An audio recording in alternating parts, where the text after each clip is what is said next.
Kondisi ekonomi masyarakat tidak sedang baik-baik saja. Tarif PPN naik dari 11% menjadi 12% mulai 1 Januari 2025. GPR menjadi sorotan dalam negosiasi dagang terbaru antara Indonesia dengan Amerika Serikat. Gelombang PHK karyawan menghantui sejumlah industri di tanah air. PPN bakal naik menjadi 12% di tahun 2025. 7 April rupiah dibuka melemah sebesar 251 poin atau 1,51% ke level 16.904 per dolar Amerika. Ekonomi bahkan kembali ke level pandemi COVID-19, tepatnya terendah sejak kuartal 3 2021. 285,1 juta orang hidup di bawah garis kemiskinan. Tingkat pengangguran terbuka melesat dalam setahun.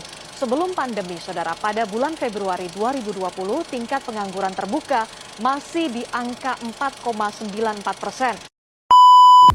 Assalamualaikum warahmatullahi wabarakatuh. Hai semuanya, perkenalkan saya Siti Hairia dari Prodi Ekonomi Pembangunan semester 2. Nah, di kesempatan kali ini saya akan membahas tentang dampak ekonomi digital bagi Indonesia.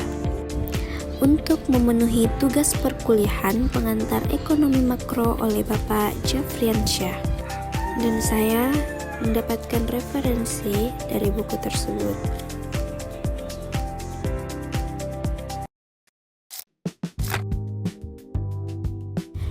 Indonesia adalah negara dengan potensi besar untuk pengembangan ekonomi digital. Hal ini merupakan tantangan yang semakin meningkat bagi pemerintah.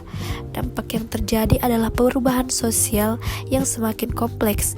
Ekonomi digital Indonesia dapat memberikan banyak dampak positif, namun hal ini juga menjadi tantangan bagi kebijakan pemerintah.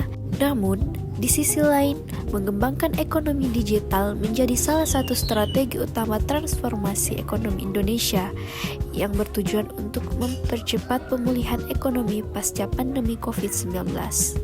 Perkembangan ekonomi digital juga didorong oleh perubahan perilaku masyarakat yang cenderung menggunakan platform digital di berbagai industri. Hal ini terdapat sektor yang dapat berkontribusi untuk ekonomi digital Indonesia berkembang. Sektor pertama yang berkontribusi dalam ekonomi digital adalah e-commerce atau electronic commerce, adalah jual beli barang atau jasa atau transfer dana atau data melalui jaringan elektronik, khususnya internet, dan transfer uang dan data untuk menyelesaikan transaksi tersebut. Sektor kedua berkontribusi dalam ekonomi digital adalah media sosial.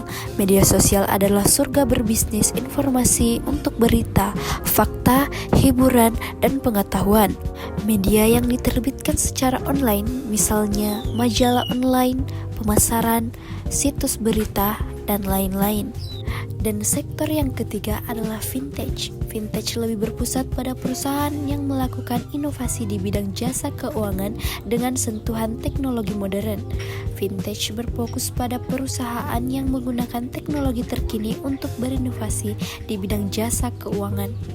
Keberadaan vintage di sisi lain bertujuan untuk mendukung proses jual beli agar dapat diterima oleh masyarakat luas.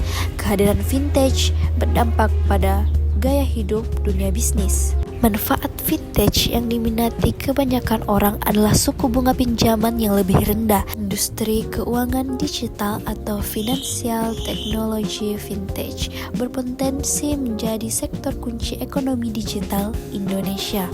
Perkiraan ini berdasarkan pada banyaknya peluang dan tantangan yang dihadapi industri saat ini.